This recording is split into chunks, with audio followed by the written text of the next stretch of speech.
down in front. Good morning. Please have a seat. I'm honored to be with you here at Granite Park Junior High School.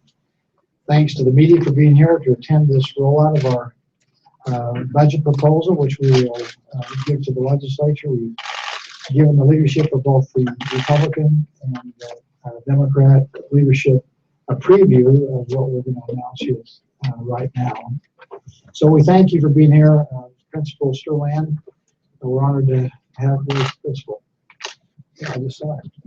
He's somewhere here, and his staff. We appreciate you letting us come and invade your school today, and we use this as a forum to roll out the budget.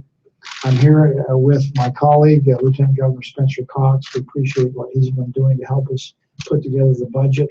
We have some of our, in fact, cabinet members here that are with us also as part of this rollout. I want to recognize Tammy Pfeiffer over here, who's our education director, who's had a major part in the educational part of this budget, which you'll hear about here in a few minutes.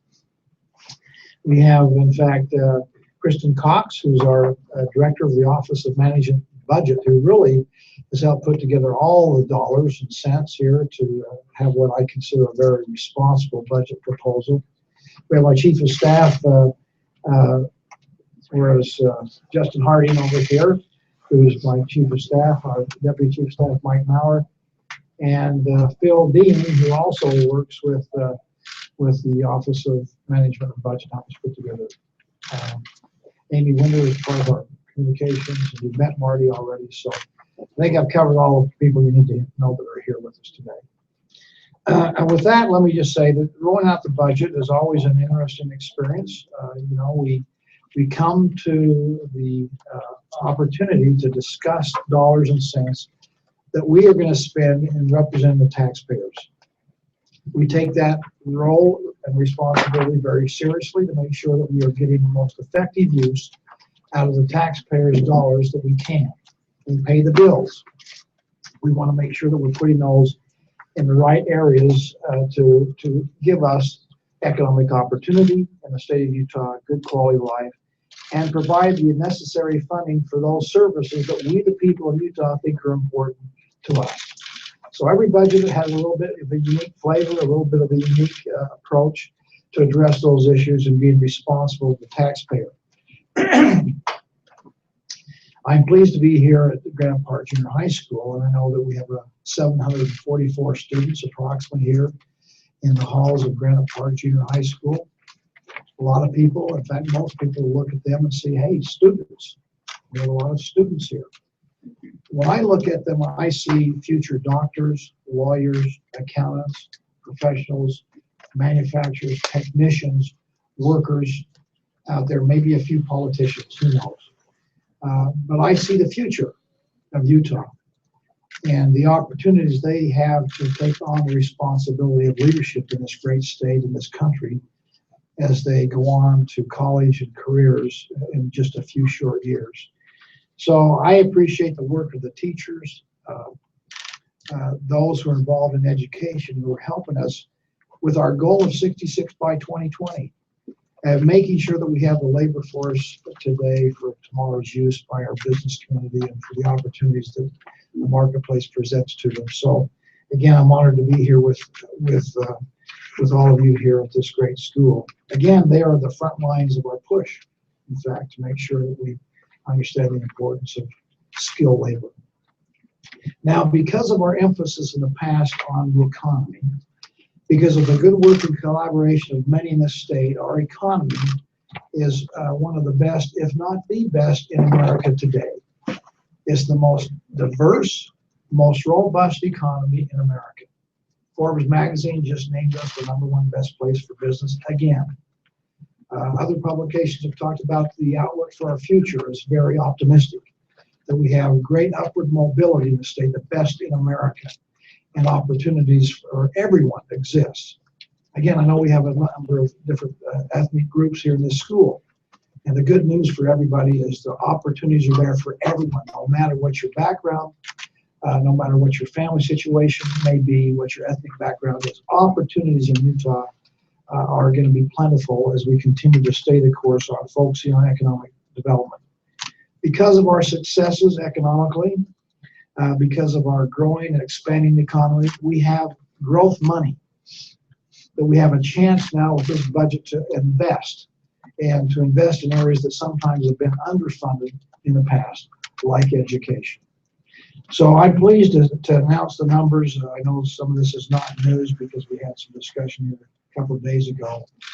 But after subtracting for the earmarks that we have in our budget, we have consensus revenue forecast, which gives us a total of $638 million in new funds for this budget.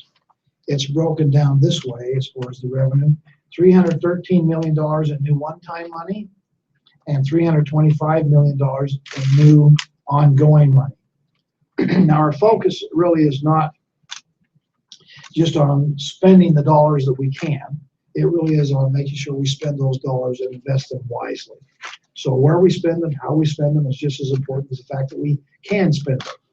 We want to make sure that we respect the taxpayer who's paying for our government programs and we're paying the bills. Part of the good news, again, because of our economic prosperity and the successes we've had as we focused laser-like on growing the economy, is that our rainy day fund, which came into play as we went through the throes of the Great Recession, helped us bridge that gap from a significant decline in the economy until where we're at today. And the good news is that we've grown the economy, we've been able to replenish that fund. And so today, I'm pleased to tell you that we have $470 million in a rainy day fund. And our proposal is to add another $8 million in this budget to the rainy day fund to give us a total of $478 million. That's a good savings account. That allows us to go forward with some confidence. And now, if and when we have an economic downturn, we've got money to help us bridge that downturn period of time until we get back into more prosperous times. Excuse me. We've taken the biggest body blow for the economy since the Great Depression, the Great Recession, and we withstood it. We made through it, we recovered, and we're now thriving. In large part because we were smart enough to budget prudently, not go and live beyond our means, not to have unnecessary debt, and to make sure we had a rainy day fund, a savings account, which helped us bridge that. So with the increased revenues, having the confidence of having a rainy day fund that now exceeds the amount in a rainy day fund prior to the recession, I'm prepared to announce that our budget proposal here is $14.3 billion, what our new budget proposal will be given to the legislature. And I'll tell you where we're going to spend some of the money. Let me also couch this with the fact that although we've been recognized as the best managed state in America, and I would say rightfully so, we do in fact take our budgeting very seriously. We're a very fiscally prudent state. We're conservative in our nature. We think we can even do better. And so I've called upon our state government, the executive branch. I mentioned this a year ago, this past January, in my state to find even more efficiencies, to help slow the growth and expansion of government, to find better ways to get better services for less money. And consequently, we will continue to work towards finding efficiencies in state government, even though our budget dollars are expanding. Part of that's because we are going to, as you'll see, invest in areas that have been underserved in the past. So first, let me just tell you how we're going to spend the money. My number one budget priority has been, since I became governor, education. I believe my focus will remain the same, always has been, on grow the economy. We ought to have a focus on making sure our economy is as healthy as it can possibly be. But I'm also wise enough to know that we cannot have long-term sustained economic growth if we do not have a skilled labor force. One, in fact, has the skills that the marketplace demands, which is demanding more skills, more technical skills, more advanced education, more post-high school education. And consequently, we need to put money in that area to make sure that we can accommodate the needs. So with our revenues that we have, the 638, it's broken down this way: $311 million of ongoing funding is going to be going into education. $246.5 million for public education, $64.5 million for higher education. We have one-time money of $191 of new money as one-time funding, and it'll go $96.2 million for public education and $94.8 million for higher education. That's a total of $502 million new dollars into education. 68% of all the new money that we have to spend is going to go into education with my budget proposal. And that's the good news is that with this recommendation, money we put into education in the last 4 years under the Herbert administration, and the Cox administration now as a part of it, I introduced Spencer Cox, Lieutenant Governor, is $1.3 billion. So the last 4 years, $1.3 billion with this new recommendation will be have been put into education. Not an insignificant number. Overall, with this budget, with you take state money, local monies, and federal dollars, which is about $500 million, we will have spent about our overall budget this year will be $5.3 billion for education, combining all the sources that go into education funding in the state of Utah. Again, a healthy number and one that I'm grateful for and appreciative that we're able to fund at more significant levels than we've done in times past as we come out of this recession. Let me just highlight a few specifics for education which might be of interest to you. The basic education programs that we have in our 41 districts are funded by what's called the weighted pupil unit. It's the main source of funding for education. And we're going to put $161 million into that fund alone. That increases the WPU by 6.25%. That's the largest increase in the WPU funding and student funding in the last 25 years. So significant amounts of money being put into the funding for our schools. We're going to put $58 million additional dollars of new money to take care of the growth. We have about 8,000 new students. As we all know, we're not only a fast-growing state, but our student population continues to grow. And so we're going to take care of the growth once again. That's about another $58 million. We're putting $56 million into the Capital Outlay Foundation program, which helps fund buildings and technology infrastructure, particularly for some of our smaller districts where we don't have as much revenue stream that comes from property tax. So to offset the inequities there, we have some money set aside, $56 million to help some of our smaller districts and some of our rural areas. We put $14.5 million to fund operation and construction of a new building for the school for the deaf and blind, way past due. We've put $10.7 million into Utah Education Network, UEN, to boost technology infrastructure for public education throughout the state.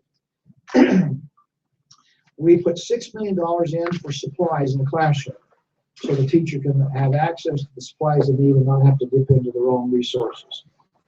We put $1.5 million in for career counseling, an area that I believe that we need to work on hard to develop, because I think with better counseling, more counselors, more effective interplay with our students, we can help them choose a path that takes advantage of their own unique talents and capabilities and aptitudes and gets them on a good career college path to have success in life. So more money for career counseling programs, which we'll be involved with over the next few years. I'll just couch this by saying, too, that it's time for us, and I've made this in previous statements, for us to start looking at education, not just the 66 by 2020 goal, but long term. We will work with the legislature, that we'll work with stakeholders to develop a 10-year education plan so that we don't have to reinvent the wheel every year as we come up to the legislature. We understand the need to kind of debate the funding and the dollars that are available, to prioritize, to have that kind of discussion, but we ought to be focused on a longer term view of where education is going in the state, particularly when it comes to public education. Now for higher education, we have $161 million for them. It includes $29.6 million, which is for compensation. That allows for a 3% across the board increase in compensation for our colleges, our universities. That includes our UCAT system, our applied technology. It includes $13 million to increase the capacity of our UCAT system. They are taking on an extra large load for the 66 by 2020, more people going to school there for technology, for the trades that we need in our society that are good paying jobs, and part of our goal of 66 by 2020. So this will allow them to increase their capacity so they can in fact have more graduates and more certificates being issued. We're putting $15 million in for what we call performance funding.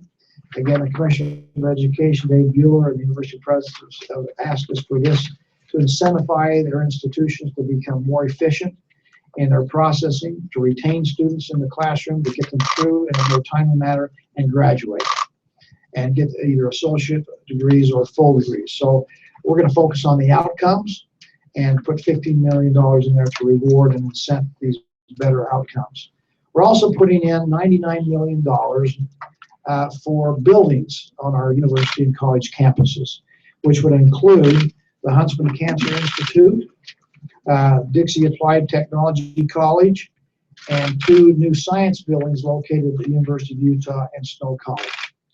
So there'll be some construction that we'll put money into on our college campuses. We're also putting an additional $3 million into the Regents Scholarship. It's been a very effective program to help with students who need some help with scholarship to get their college education, a successful program, and so we're putting money there. So again, all told, with our education, I'll just reiterate that counting this year's budget, we will have spent over the last 4 years $1.3 billion of new money being put into the education system in the state of Utah. Overall, we will now spend $5.3 billion annually on education in the state of Utah, educating our 630,000 students in public education and those who are going out to our universities and colleges. As I mentioned earlier, 68% of all the new money that we've generated with a healthy, growing economy is being put into education, which is our #1 budget priority. Now, along with that, I'll just mention 2 things. One, this is being pushed down to the local level. We believe in local control. We want to make sure that our state school board is in charge of our standards, our local school boards in charge of our curriculum, that we understand how we're purchasing our resources, how we do our testing. We really do want to emphasize local control. State is in control of our education system. We also expect the local superintendents, the local school boards, the local principals to manage the resources as they see fit, as they have unique needs in the local communities. The demographics of Utah are not the same, and we would not expect a one-size-fits-all solution to all the demands of education and the different 41 school districts throughout the state. There may be a need to increase teacher salaries. There may be a need to increase teachers and reduce classroom sizes. There may be a need for the local districts to, in fact, have more professional development for their teachers, which has certainly been sorely needed over the last few years. There may be a need to invest in more technology, but we propose to leave that to the local districts to make those decisions where they know best what they need with their own unique challenges and demographics. We also want to emphasize, though, accountability.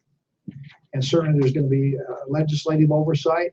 Certainly we want to make sure that we are open and transparent of how we're spending the money to make sure we're getting the most efficient use of the taxpayers' dollars, to get better educational outcomes, to raise the bar when it comes to educational achievement in the state of Utah.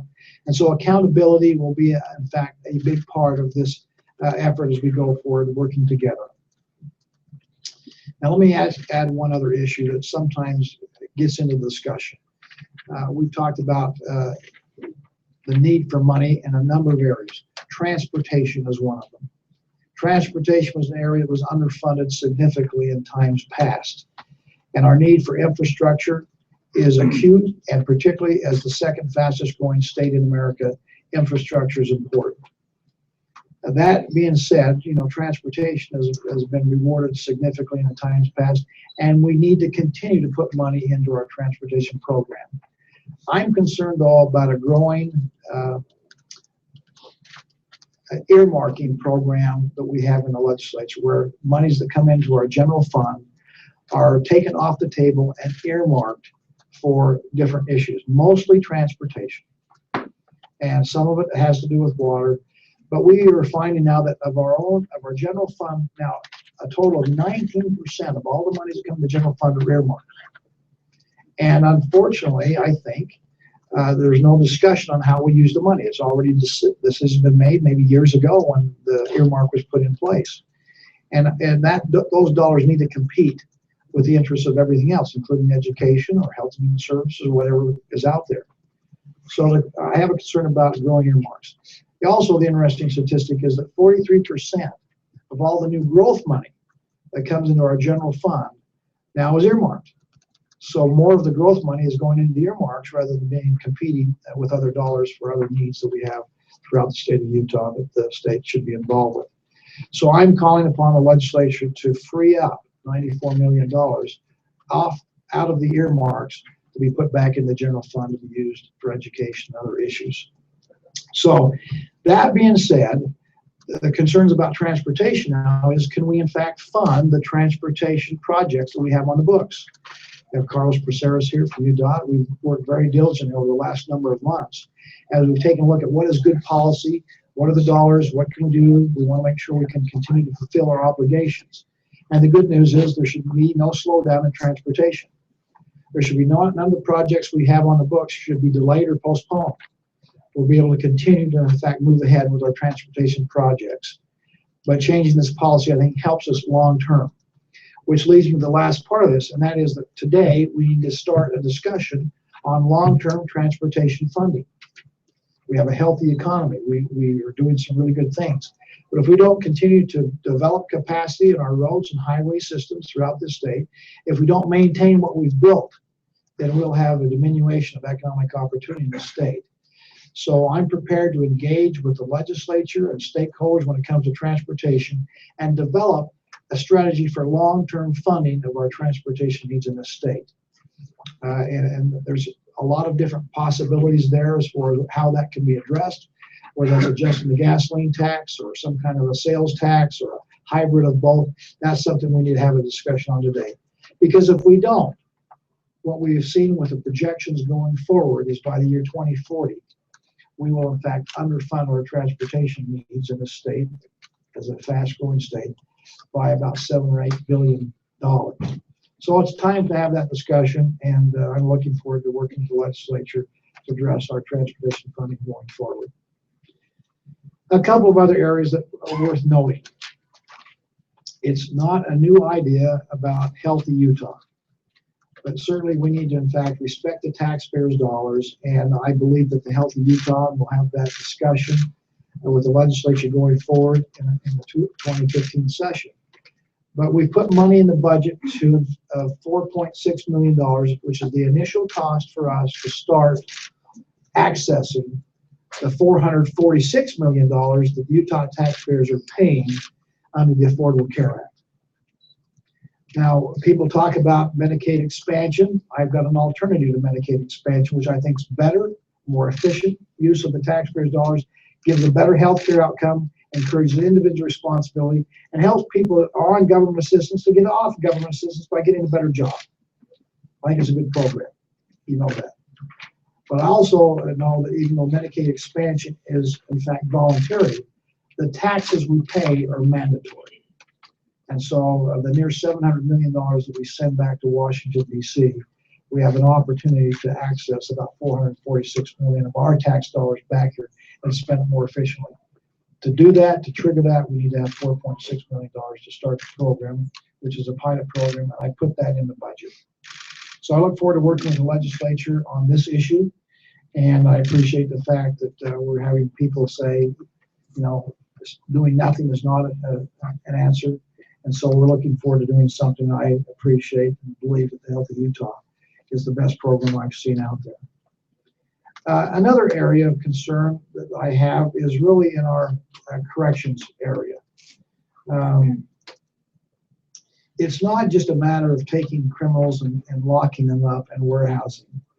It also is a matter of doing what we can to rehabilitate people, to make them transform back into society as productive members of society.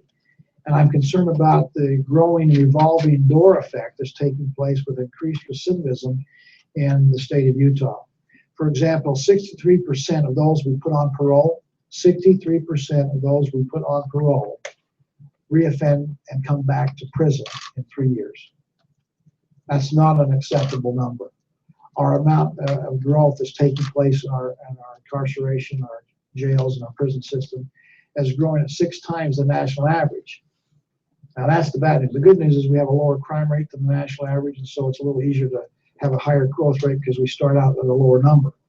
But nevertheless, it's a trend that we need to, in fact, understand and get a handle on, because that growth is not acceptable. It's expensive to society for many reasons, and certainly expensive to taxpayers when it comes to having to fund bed space.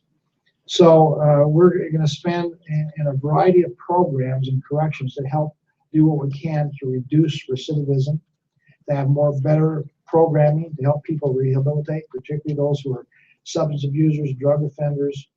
We'll lock up the pusher, but we're going to see if we can't have better programming for those who are addicted to get their lives back together and become productive citizens. Overall, we're going to spend about $263 million in this budget in our corrections system, which includes $10 million specifically for just recidivism. We'll be looking at that with the Pew Center research and see if we need to categorize some of our crimes, reducing drug possessions from felony to misdemeanor. Those will be some of the ongoing discussions and debates, and there's pros and cons on that. And I think it's a healthy discussion we need to have. We are going to put $8 million into the budget, for example, for operating expenses for the new pod at the Gunnison prison. That's under construction now, should be completed here next year, and we need $8 million to make sure that a pod can open up and house prisoners. Particularly needful for us as we are working towards a transition of a new location of the prison at the point of the mountain for a rebuild there in a site yet to be determined. And to that end, we put $46 million into the budget under the heading of prison relocation. We don't know where it's going to be and when it's going to happen, but we've got money set aside to make sure that we have the necessary down payment to keep that issue moving forward. We've put $1.5 million for our county friends in what's called jail reimbursement. Again, we have state prisoners that are incarcerated in our county jails, and consequently they need money, and we put an additional $1.5 million to take care of jail reimbursement. We put $4.2 million into the budget for jail contracting. Again, we partner as a state with our county jails to incarcerate less nonviolent offenders, and it helps us get better bang for the taxpayers' dollars and use available bed space that we have throughout the state of Utah. Last but not least, let me just mention a $1 million expenditure. This is an important one. It has to do with our ability to give to our troopers body cameras. So we put money in the budget. We think it's a necessary next step. We've had cameras in our vehicles, dashboard cameras, which has helped us to be able to reconstruct incidents that take place, to protect the public, protects the law enforcement officer. It's just good policy. It's an expensive policy, but it's a good policy to have. And we're going to go to the next step here in Utah and make sure that our troopers have body cameras on each and every one of them. It may take us a year or two to phase this in, but we're going to start now because we think it's an important thing to do. Last but not least, let me just talk about some of our environmental issues. Clearly, air quality is a big issue. It's an issue that probably most people are cognizant of, maybe where before, 10 or 20 years ago, we were blissfully ignorant. But we have unique challenges here along the Wasatch Front and other parts of the state, whether it's Cache Valley or out in the Uinta Basin, for air quality challenges that we have, which not only are a health hazard, which is primary of concern, but also slows down our ability to grow the economy. And so we need to take steps. I appreciate the successes we've had. We clearly have done and are cleaning up the air. It's cleaner today than it was a few years ago. Everybody has a role to play, including industry, including we small business, us as individuals, our automobiles, those things. We all need to come together to clean up the air. And we are having success, which I appreciate, but we're not where we need to be yet. And so under this budget, it contains an additional $20 million to allow us to buy new school buses, to end up having new school buses which have cleaner burning fuels, better technology, so we can reduce pollution. As we know, most of the pollution that we have that impacts us during inversion comes from tailpipes. This could be a major step in the right direction to replace our early school buses with lower emission models. We're also putting $750,000 for research to have us have the opportunity to explore innovation and new creative ways, in fact, to address our unique air challenges that we face here with our unique topography, meteorology, demographics, and have some innovation. So money to do some research there to find out new ways. We're also putting $400,000 into the Department of Environmental Quality to be able to monitor the air quality, to make sure we know what's taking place out there. A lot of suppositions, sometimes it looks a little soupy out there, but what is the truth based on science and the data? And so $400,000 to make sure that we monitor, which allows us then to spend $135,000 of more money in the Attorney General's office to make sure people are in compliance with what we need to have done by all of us collectively in honoring the restrictions and the regulations regarding air quality. So again, $135,000 to boost enforcement of our clean air laws. We're also going to put $1.5 million into a grant program.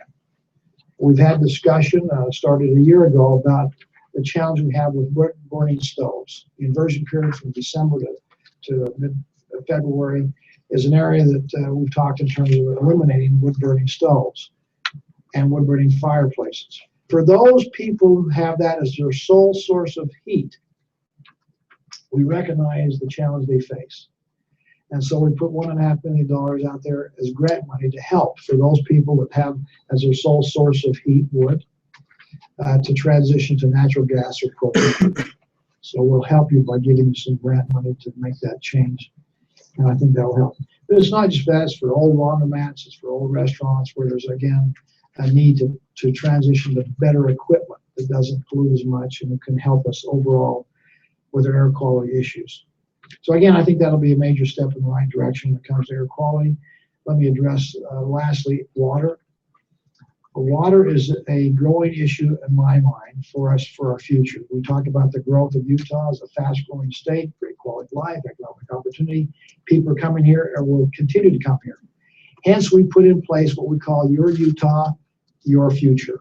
It's the largest grassroots effort ever made in Utah to get input from our citizens and saying, what do we want to do about the growth?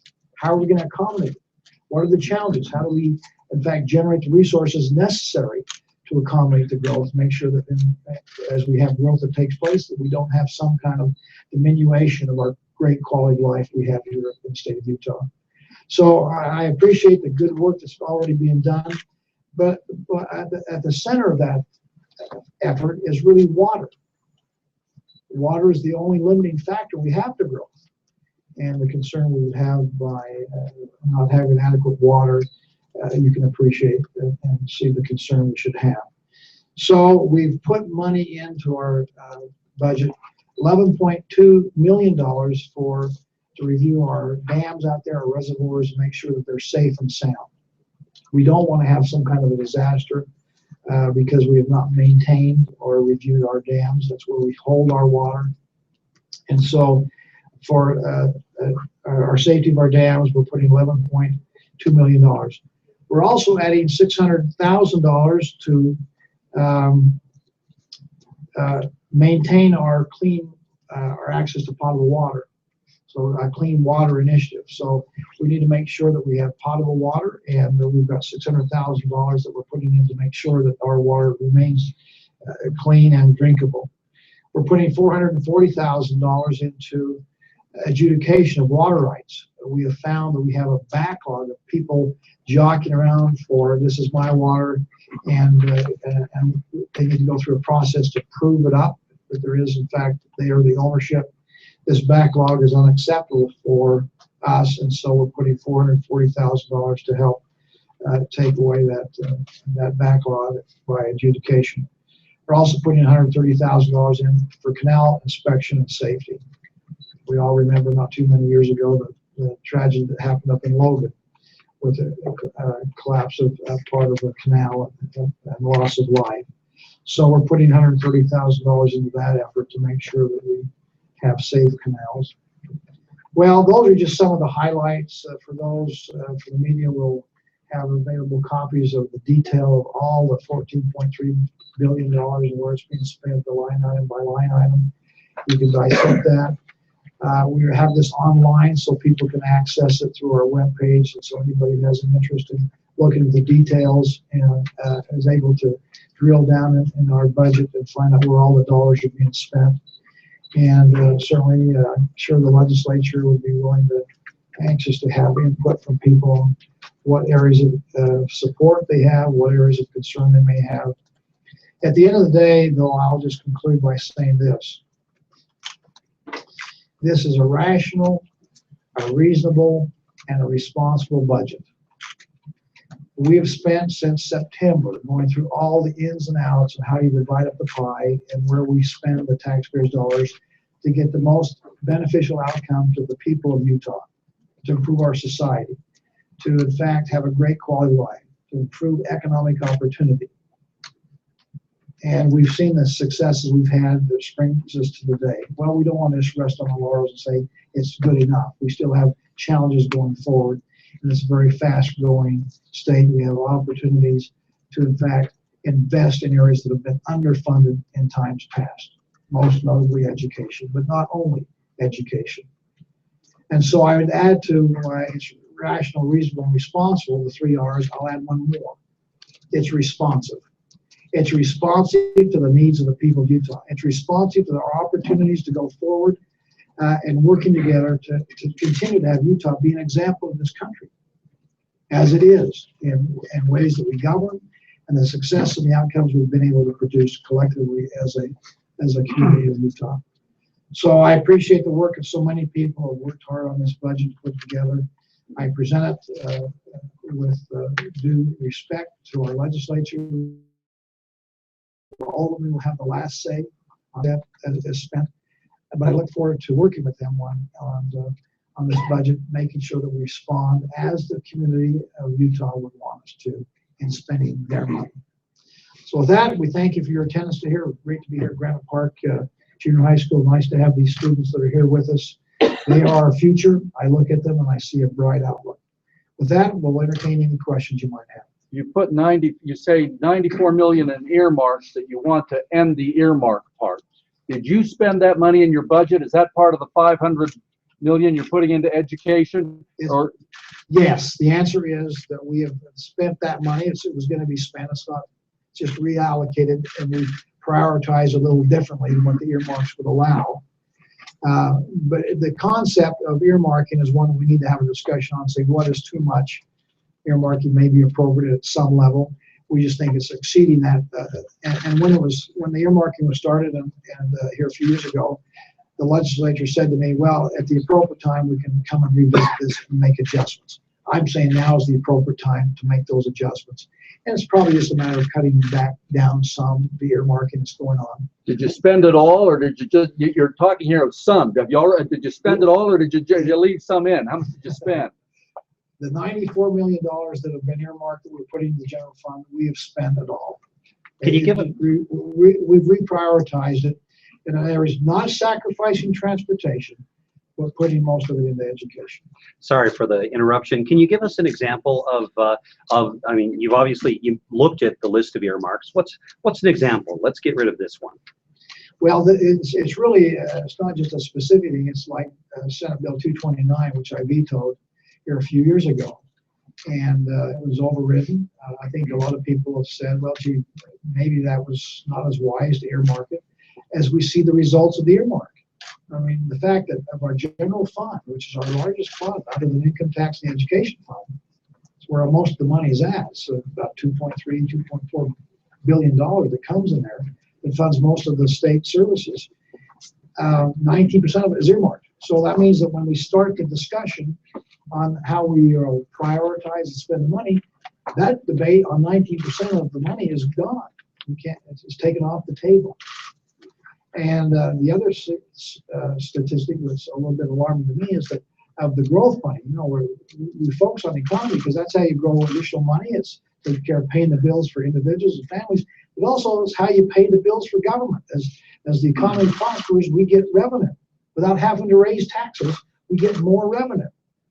And unfortunately, with the earmarking, 43% of all this new growth money is now earmarked for a certain specific area, which is transportation and water. And we need to free that up and say, every year we need to have the debate.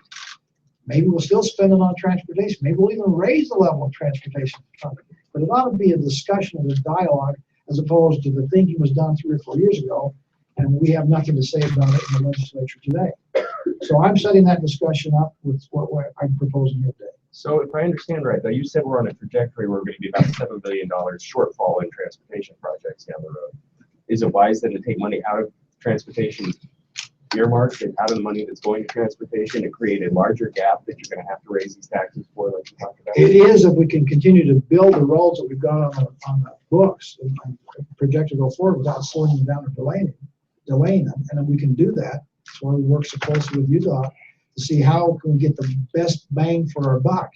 We can do this and divert $94 million out of the earmark, still build the roads, and then we need to have the discussion of what is the long-term funding for transportation. Because what happens is it continues to grow in the general fund, more and more fund money goes to transportation, robbing other opportunities.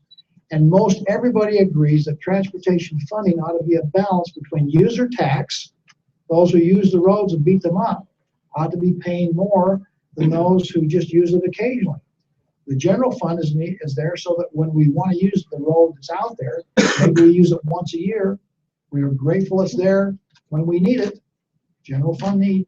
But for those who use it heavily, the user aspect of it needs to kick in. Well, we're getting a little bit out of balance there. So we're gonna need a change. We're gonna need a tax increase to pay for these roads. We need to have the discussion as far as how can we, in fact, fund transportation long term. That means on the table for discussion is an adjustment in the gasoline tax, which we have not changed for 17 years. Even just the adjustment for the loss to inflation, the loss that we have to revenue stream because of more efficient automobiles to get more miles per gallon. So our revenue stream is slowed down to just a flat line, and yet we're growing in the general fund. So again, I'm not proposing a specific proposal, but we've got to have the discussion now about what we do for funding of transportation in the near term and the long term particularly. Because if we don't make some adjustments there, we will be underfunding transportation, which we've done in the past, which is not healthy. We don't want to do that in the future. Same time, we don't want to underfund education either. But Governor, isn't it a little disingenuous to say we've got transportation funds earmarked because we have those needs, we know we're going to have those needs, we want to do away with the earmark, but not also recommending how to pay for that, just recommending a discussion? Why don't you have a gas tax increase in your budget? Because we have a difference of opinion in the legislative body and with the stakeholders as far as what is the right way to go forward. So I want to bring people together and say, let's have the discussion. The House side seems to be more inclined for a sales tax or some kind of adjustment for inflation. The Senate seems to be more inclined for maybe an excise tax or an increase in the gasoline tax. It may be a combination or a hybrid. Maybe it's something we need to phase in as opposed to do all at once. So there's a variety of different suggestions out there, and I expect that we'll come up with some kind of resolution by the end of this legislative session. But I don't want to presuppose what the stakeholders are going to say. I can keep transportation funding going and build the roads that we have need for. They're on the books today without any hiccup. But I do need money in education today to help us with increased growth costs, paying teachers more fairly, and attract the best and brightest in the classroom, improve technology, professional training, all the things we've talked about for education, I need today. So again, it's a matter of timing. And again, I think that the timing is appropriate and not disingenuous. In fact, very appropriate to have the discussion, which will lead to success. Where are you on that issue, Governor? Do you think a gas tax is the way to go, or do you see some other combination? I think there's a legitimate argument to the fact that what we've lost to inflation over 17 years needs to be recaptured. But I'm not saying that's the only way. And again, I need to make sure that we get those involved in construction and transportation, the rural parts of Utah, which have a more significant impact when their gasoline prices go up because they've got more distance to travel than we do here in the more urbanized areas of the state. We need to get all the stakeholders together and come up with a consensus on what is the right funding package going forward for transportation. I expect that to happen this session. Governor, the body cameras, were you motivated by what's happening in Ferguson, Missouri to recommend things of? I think what we've seen on the national stage and the events that take place certainly have confirmed in my own mind that we need to have something that will help protect the public and give them confidence of what's going on, and also protect the law enforcement officers who are laying it all on the line. I think, again, I respect those involved in law enforcement tremendously. They are great men and women out there, and many times the first responders in in very difficult, volatile situations. We've seen the success of the cameras on our dashboard, and it just seems to me that having body camera is the next step to helping ensure that we have appropriate accountability on every incident that takes place between the public and law enforcement. So it's not a silver bullet. It's not going to resolve all the issues, but it's a step in the right direction to help us. Governor, in addition to earmarks, what other areas of resistance do you anticipate in the budget from the legislature? Well, I expect them to take this and noodle on it and say, wow, the governor is brilliant. He's come up with a wonderful budget proposal, and minimal changes are necessary. They may have a few voices in there that are going to say, we're putting too much here, not enough there. They'll debate that. Again, I have the advantage of working on this for months and weeks with very capable staff and getting input. We're at it 24/7. The legislature comes in kind of cold. And so when the session starts, they've got to ramp up in a hurry and understand the issues. There are only so many ways to cut the pie, and how you split up the resources. I think I'd pick the rational, reasonable, responsible way. It's going to take them some time to understand my rationale, and they will probably, over time and investigation, tend to come to the same point where I'm at. But they need to do their own due diligence. They will. I have great regard for the legislature and respect their process. At the end of the day, they'll spend every dollar. This is just a recommendation of how I see the world and what I think is in the best interest of the people of Utah. But they'll, my time is up. Anyway, I expect, as we've done in times past, we're going to come together. Most of the proposals we put forward, 90% of it are embraced by the legislature. The health of Utah is going to be a discussion. The amount spending for education is a discussion. Giselle Moreno to the counseling center, please. Giselle Moreno to the counseling center, please. Thank you. Anybody here? Transportation, is going to be a discussion. So those are probably the three areas that we'll have good dialogue regarding as we go forward. One more. Governor, have already, though, suggested that the consensus numbers that you both initially agreed on are no longer good. That some of that money needs to be held back and used for one-time use. You've spent the $116 million that they want to hold back on ongoing programs. They seem to think that the economy might be growing too fast and that money can't be counted on. Where are you on that? Do you feel confident the clip the economy is growing at is what it is today? We're growing at about 3.6, 3.7%. Our economy is growing. Our historical averages have been about 3.3, 3.5. So we're just about historical averages. We just look extra good because nobody else is doing as good. So there's no reason to not believe we cannot sustain this and continue to have growth. It may not be as robust, it may slow down, it may pick up. But I see our future with growth involved. And so Again, the definition of consensus numbers is just that. It's a consensus. We've come together, we've analyzed all the pros and the cons of the economy, and we said, here's what we project the numbers to be. I can only work with consensus numbers. I think that's a good thing. By the way, not all states do that. But we have consensus numbers to build a budget. The $638 million of new money is a consensus number, analyzing the pros and cons of the future of the economy. Here 2 days ago, the legislature said, well, we've changed our mind.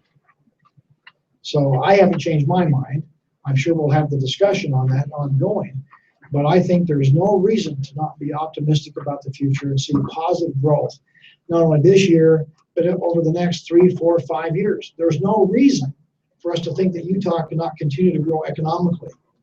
I recognize we're not isolation here in Utah. But what happens in our region, what happens particularly in Washington, D.C. has an impact on us. So we need to be wise and prudent in how we spend the dollars. I get that. But we should also be grateful that we have a healthy economy that's producing more money, which allows us to fund areas that have been underfunded for so long over a period of time. So this is really great news. I expect us and the legislature to work together, and we'll come up with a good balance here as far as what needs to be done at the end of the day. When we sign a die in 2015, we're going to have a great budget in place. I think it will mirror very closely what I proposed here today. Thank you, Governor. Thank you all for being here. Good luck.